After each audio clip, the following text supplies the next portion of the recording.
दोस्तों आज की वीडियो में मैं आपके लिए लेके आया हूँ चॉकलेट सिगार की डेकोरेशन। चॉकलेट सिगार की जो डेकोरेशन है वो केक में काफ़ी अच्छी लगती है और बनाने में भी काफ़ी इजी होती है और ज़्यादातर बेकरियों में यूज़ की जाती है। इसके लिए पहले हम चॉकलेट वाइट का यूज़ करेंगे टेबल पे।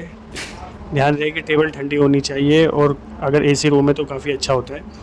इसमें हमने सबसे पहले वाइट चॉकलेट टेबल में डाली, फिर उसको फैलाना शुरू किया। एक बात आपको ध्यान रखनी है कि चॉकलेट को आपको अच्छे से फैलाना है और फैलाते हुए उसको एकदम पतली कोटिंग कर देनी है टेबल पे। जैसे आप नाइफ़ हमने कंटिन्यू चलाती रहनी है जिससे कि चॉकलेट अच्छे से सेट हो जाए और एक पतली थिन लेयर बन जाए इसकी। ज़्यादा मोटी लेयर नहीं डालनी चाहिए, जिससे क्या होता है कि अगर आप ज़्यादा मोटी लेयर बनाएंगे चॉकलेट की तो बाद में ये जब हम इसको कल करके निकालते हैं तो टूटने लग जाती है। अब हमने इसमें कॉम मार दी, जैसे केक कॉम भी बोलते हैं, निशान बनाने के लिए और 2 शेड देने के लिए। उसके बाद हमने साइड में जो एक्स्ट्रा चॉकलेट थी उसको रिमूव कर दिया है। एक्स्ट्रा चॉकलेट रिमूव करने से ये होता है कि सिगार का एक साइज़ बन जाता है जितना हमें चाहिए। पहले मैं वाइट चॉकलेट के साथ भी करूँगा, जब इसके ऊपर सेकंड कोटिंग करूँगा तो उसमें भी ऐसे ही करूँगा मैं, जिससे कि हमें जितना डिज़ायर्ड शेप है वो मिल जाए। अब इसके ऊपर मैंने वाइट चॉकलेट डार्क चॉकलेट डाल दिया। डार्क चॉकलेट डालने के बाद अब इसको भी मैं फैलाऊँगा और कंटिन्यू चलाता रहूँगा। कंटिन्यू चलाने का रीज़न ये होता है कि चॉकलेट टेम्पर भी हो जाती है और जब हम इसको स्क्रैपर की मदद से निकालेंगे तो ये ईज़िली स्क्रैप होकर रोल्स बन जाते हैं सिगार के। तो इसलिए मैं इसको चलाता रहूँगा। इसको अगर हम छोड़ देंगे तो हार्ड हो जाएगी और फिर सिगार निकालना हमारे लिए मुश्किल हो जाएगा। अब आप देख सकते हैं मैं इसको रब करता जा रहा हूँ नाइफ़ की मदद से। हमने इसे कंटिन्यूस रखना है। कभी कभी ऐसा होता है कि चॉकलेट में कोई लम्स या कुछ आ जाता है तो वो दिक्कत देता है, बीच में बार बार तोड़ के वो आता है।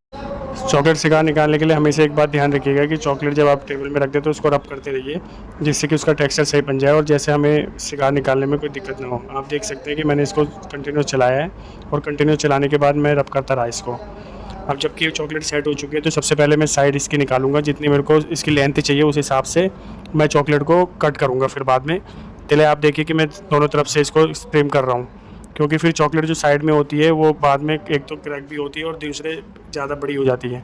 तो इससे बेटर ये होता है कि आप या तो किसी स्केल की मदद से नाप लें या एक स्टेंसिल की मदद से हमेशा के लिए सेट रख लें। यहाँ पे मैंने क्या किया है कि सिगार तो मैं निकाल रहा हूँ, पहले चेक कर लिया था मैंने कुछ चॉकलेट सिगार निकाल के कि निकल रही है या नहीं निकल रही, लेकिन अब सिगार सही निकलने लग गई, जम चुकी है। तो मैं एक लेवल का जो शुरू के बिगिनर होते हैं उनके लिए भी एक अच्छी टिप बता रहा हूँ कि वो सिगार के लिए स्केल की मदद से पहले ही नाप ले जो उनकी बराबर सिगार निकले। काफ़ी लोग क्या करते हैं, अंदाजन करते हैं, तो अंदाजन करने से क्या होता है कोई सिगार मोटी कोई पतली निकलती है। अगर आप स्केल की मदद से बराबर लेवल चाहते हैं तो ऐसे जैसे मैंने किया है वैसा आप कर सकते हैं। ये बिगिनरों के लिए होता है, प्रोफेशनल शेफ तो वैसे भी कर लेते हैं, लेकिन बिगिनर्स जो है उनके लिए काफ़ी अच्छी टिप होती है जिससे कि उनकी सिगार एक बराबर निकलती है। आप देख सकते हैं कि चॉकलेट की गार्निश कैसे निकल रही है, साफ़ और बराबर लेवल की। सेम यही चीज़ मैंने दूसरे मतलब शेड बदलने के लिए मैंने डार्क को नीचे और वाइट को ऊपर कर लिया, जिससे कि दूसरे शेड की चॉकलेट भी बन सके। आप प्लेन भी बना सकते हैं, वाइट प्लेन भी बना सकते हैं, वो आप पे डिपेंड करता है कि आप कैसे चॉकलेट बनाना चाहें, पर पैटर्न यही यूज़ होगा।